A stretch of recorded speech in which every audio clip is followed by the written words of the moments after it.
I will say, it is, I feel for the marine biologists that they talk to in all of these documentaries, because each one of them literally on the verge of tears. Like, they're all whales so much. Like, they love whales. Whales are their life. And the whole time you're like, and the sperm whale can only really reproduce every 5 years or so. Which, I mean, of course, yeah, it's horrible. It's horrible. But it's tragic. But it's that, too, where it's like, so they don't really repopulate that fast. No, they really don't. Like the sperm whales, we now know have a specific language for each family. And they have names for each other. They do. Very sad. It's very sad. That Very is sad, yeah. Well, this new spot was called the offshore ground. And in reality, it was more like 1,500 miles off the coast of South America. Yeah, these guys really estimate a lot of shit. Yeah. The big estimations. From what we now know, the offshore ground is roughly the area around Tahiti and Easter Island. It's the South Pacific. Okay. So, taking a chance,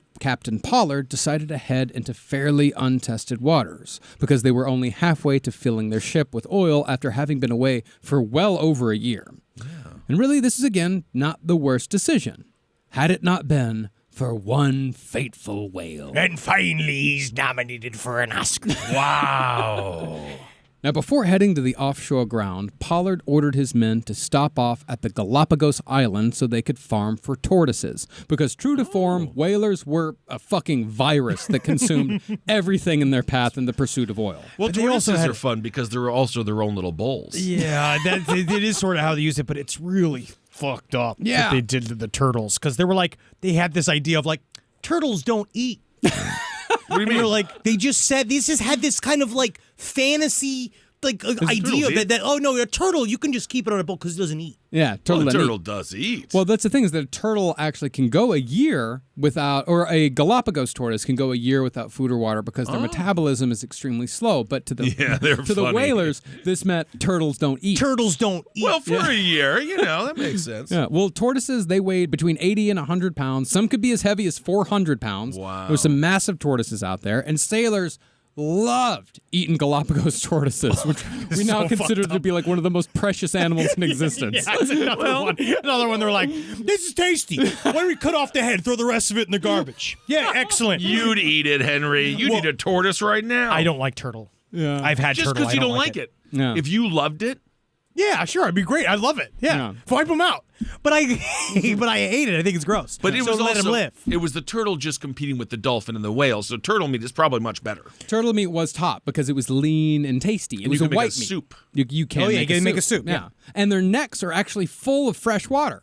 So that's an extra source of water. That's it's a straw. not tasty. It's not Poland Spring, but they're like little straws. Yeah, they are because they grew up they evolved in a volcanic environment. It's so fucking brutal. It's so fucked up.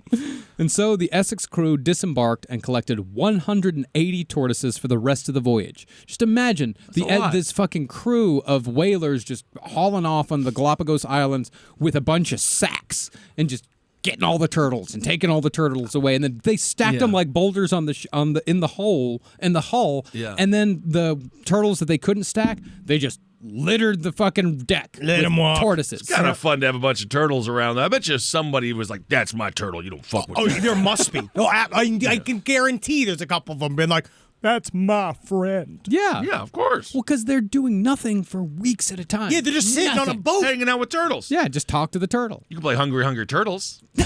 No, you can't play Hungry Hungry Turtles because they thought that they were not Hungry Hungry Turtles. Well, not content with depleting the tortoise population of the island, one of the harpooners lit some bushes on fire as a prank. Yeah, look at this play. Look what I'm doing. Yeah, Is that fun? You thought I'd leave one thing alone. But no, I can set fire to that as well. My uncle did that for July 4th one day on accident. What? He lit a bunch of he threw a grenade and blew up a bunch of bushes. Oh, that's fine. That's in Wisconsin. Yeah, it was in you North could set Dakota. fire to whole patches It in was North Wisconsin. Dakota. Yeah, it was the 80s. I think that was the 80s. This fire burned down the entire island. Yeah. Like, it engulfed the entire island in flames. And it was still a blackened wasteland years later, never fully recovered. Still to this day, kind of fucked up. But it's like 30 years before Darwin. Yeah, Something it is. like It's that. a long. Yeah, by the time Darwin got to the Galapagos Islands, not only had whalers completely just decimated the population, but San Franciscans had also discovered that turtles are super tasty. So there was this pipeline from the Galapagos Islands to San Francisco. People just going, getting a bunch of turtles, bringing them back, slaughtering all of them on the fucking bay. Being a turtle and just being like, you guys have beef. You guys have chicken. You guys have pork. You have so many other far more delicious meats than us. How in the living fuck did you find me? I'm covered in a protective shell. I am. Right. There's all of it saying, "Don't eat me. Don't eat me. Leave me alone." Sailing thousands of miles to grab it. All of you dying of scurvy and all this just to eat this disgusting wormy meat. I don't know. It's ready to go. Yeah. Again, it is a microwavable dinner of the sea. Yes. Now, to give you some perspective on how time worked on a whale ship, the Essex heard about the offshore ground in May and set course, but they didn't actually arrive there until, as I said, November of 1820. This is actually perfect timing because that was the month in which sperm whales were supposed to arrive there. It's presumed that it was a breeding ground. By then, they were 1,000 miles from the Galapagos Islands and hadn't seen a whale in weeks, which raised tensions even further. Yeah. But finally, the lookout spotted a whale, and first mate Owen Chase was the first to launch his boat. But before he could throw his harpoon, the whale surfaced underneath his boat with enough force to throw Chase into the air, and the creature escaped, further increasing frustration aboard the Essex, and especially further increasing the frustration in Owen Chase. Bet you the turtles laughed, though. Yeah, I'm like, gotcha, you fucking bitches.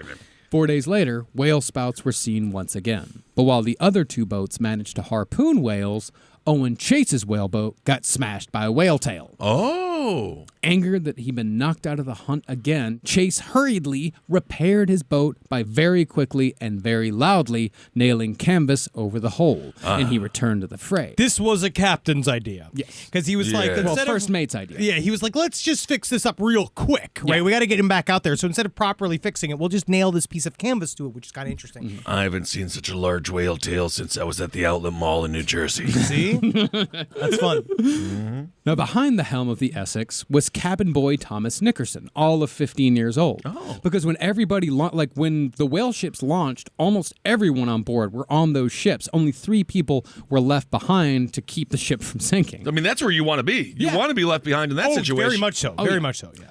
Well, Nickerson later wrote that off the port bow, he saw, very suddenly, the largest sperm whale anyone on board had ever seen. An 80-ton Leviathan, 85 feet long, as big as the ship itself. Yeah, and because we had sort of, we had run through a lot of the bigger whales already. Because this was a bull whale, it was a large male whale. And that we've discovered at this point that we have been searching for these big whales because that's what fills up the hole. That's what fills up the hull faster than a bunch of little tiny whales. I've seen some documentary footage on that. Yeah. And so he wanted to, so this was a rare find, and this thing was specifically extremely on the fringe of sperm whale size. It was very kind. It was like, almost like at first you're like, yes, look at all the oil, and then you're like, oh no. They got to deal with it. Yeah. Now, whales rarely attacked ships, usually opting instead for the whaleboats that were obviously trying to kill it.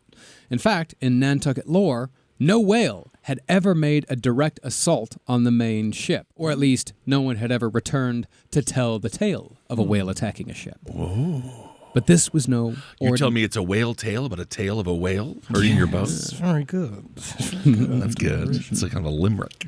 But this was no ordinary encounter. This was the whale of Ahab. Oh. The book. Oh. The book. It's the It's book. not nearly He's as not, good. he's not like an Instagram influencer. Oh, I see. No. It's not like Captain, it's not Captain Ahab. It's a moment of Yeah, like yeah, it's it's a literary illusion. Yeah, the tail, the whale of Acab's covered in tattoos and stuff. Whoa, current. Antifa. Antifa. You're more like Aunt Tifa. You really nailed it. We're hip. Well, swimming beneath the surface of the water with its head directly pointed at the Essex, the whale dove and came back up 35 yards away, and with a tremendous crash, it rammed the side of the ship, sending sailors and tortoises flying across the deck. Man, what a day for the tortoise. He just got to be like, come on, can I get a break out here? The whale then swam under the ship and bumped the bottom hard enough to knock off the false keel. Then it resurfaced near the rear at the starboard quarter.